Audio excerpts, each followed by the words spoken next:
Bonjour, ici Henri Missola, développeur de potentiel. Je vous souhaite la bienvenue à la capsule du lundi. J'espère que peu importe où vous me suivez dans la francophonie, cette capsule vous trouvera dans une forme excellente. Ce matin, je veux toucher le sujet comment arrêter de remettre les choses à demain. Vous savez, la plupart du temps, lorsque les gens remettent les choses à demain, c'est simplement parce que ces choses n'ont pas été considérées comme des priorités.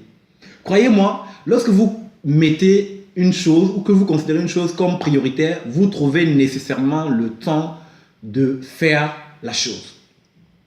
Peut-être que tout au long de la semaine dernière, vous avez passé votre temps à remettre les choses à demain. Et là, vous commencez une nouvelle semaine et vous ne savez pas comment faire. Si c'est votre cas, je suis heureux de pouvoir partager ces quelques clés avec vous. Alors ce matin, je vais partager avec vous 3 habitudes à développer pour arrêter de remettre les choses à demain. La première habitude est la suivante. Fixez-vous un objectif. Vous savez, vous ne pouvez pas commencer votre semaine sans objectif. Il est important de commencer votre semaine avec une cible en tête. Il est important de commencer votre semaine avec quelque chose en fait que vous aimeriez accomplir. C'est véritablement important. Donc nous sommes le lundi aujourd'hui. Qu'est-ce que vous aimeriez avoir accompli à la fin de la semaine? C'est une question que vous devez vous poser. Je vous engage à vous poser cette question. Nous sommes le lundi. Posez-vous cette question. Qu'est-ce que vous aimeriez faire? Qu'est-ce que vous aimeriez accomplir d'ici la fin de cette semaine? Et c'est très bien en fait de se fixer un objectif, mais beaucoup de personnes se fixent des objectifs dans leur tête. Des amis, il est important de prendre le temps d'écrire. Alors prenez une feuille, prenez votre agenda, votre téléphone, peu importe le support. Le plus important, c'est d'écrire ce que vous avez à faire. On ne peut pas garder un objectif dans la tête, il faut le mettre à l'écrit. Et au-delà d'écrire, prenez également le temps de réfléchir à un plan d'action. Ok, j'ai mon objectif, mais comment est-ce que je vais faire pour atteindre cet objectif? Il est important de réfléchir au plan d'action. Quels sont les moyens, quelles sont les ressources dont j'aurai besoin pour atteindre mon objectif? Donc là, nous sommes le lundi et il faut visualiser en fait. Qu'est-ce que j'aimerais avoir accompli à la fin de la semaine? Première habitude à développer. L'habitude vraiment de se fixer des objectifs chaque début de semaine. Première habitude. Deuxième habitude, tous les mercredis, je vous engage à faire un point intermédiaire par rapport à votre objectif. Vous vous êtes fixé un objectif. Vous n'allez pas attendre le dimanche pour vérifier si vous avez ou pas atteint votre objectif. Donc le mercredi, faites une pause. Prenez un quart d'heure à 30 minutes et réfléchissez par rapport à votre objectif.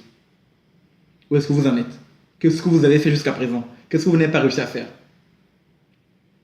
Cela vous permet simplement de vous ajuster. Peut-être que vous avez été trop ambitieux par rapport à votre objectif.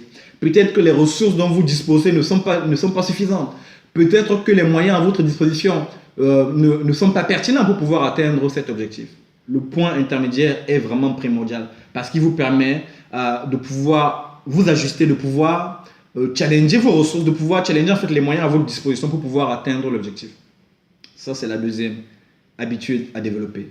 Tous les mercredis, prenez le temps de faire un point intermédiaire par rapport aux objectifs que vous vous êtes fixés le lundi pour votre semaine. Deuxième habitude. Troisième habitude que nous allons voir, c'est simplement de prendre le temps en fin de semaine. Ça peut être le vendredi, ça peut être le samedi, tout dépend comment vous considérez votre semaine. Prenez le temps de faire un point final, un point complet par rapport à votre objectif de la semaine. Le but en fait du point complet ou encore du point final, c'est simplement de vous arrêter, de regarder quelles sont les choses positives que j'ai pu accomplir, quelles sont les choses négatives que j'ai pu accomplir, quelles sont, au-delà même en fait, si vous voulez, du négatif ou du positif. Le but ultime du point final que vous faites le vendredi ou le samedi, c'est simplement de pouvoir tirer des leçons. Qu'est-ce que j'ai appris tout au long de cette semaine de positif? Qu'est-ce que j'ai appris de négatif? Comment est-ce que je peux le mettre en œuvre pour les semaines d'après? Supposons que vous ayez fixé en fait de réaliser une tâche. Le lundi, vous vous êtes dit, je vais réaliser cette tâche, j'ai besoin de 2 jours.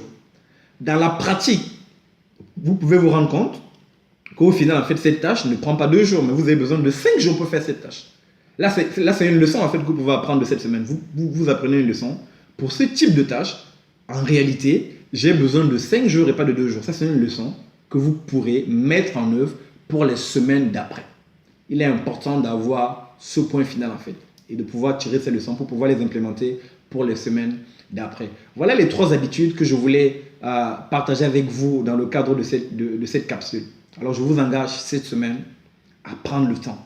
Ce lundi matin, prenez le temps, prenez simplement un peu de temps. Posez-vous un quart d'heure, 20 minutes et fixez-vous un objectif.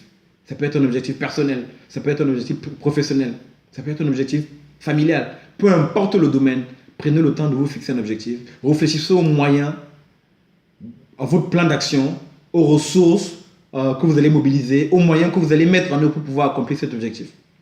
N'oubliez pas, chers amis, mercredi, point intermédiaire, et vendredi ou samedi, point final. Je vous engage à prendre le temps de le faire pour cette semaine. Alors les amis, prenez le temps de mettre en pratique ces 3 habitudes et je vous dis à lundi prochain pour notre prochaine capsule. D'ici là, portez-vous bien. À très bientôt.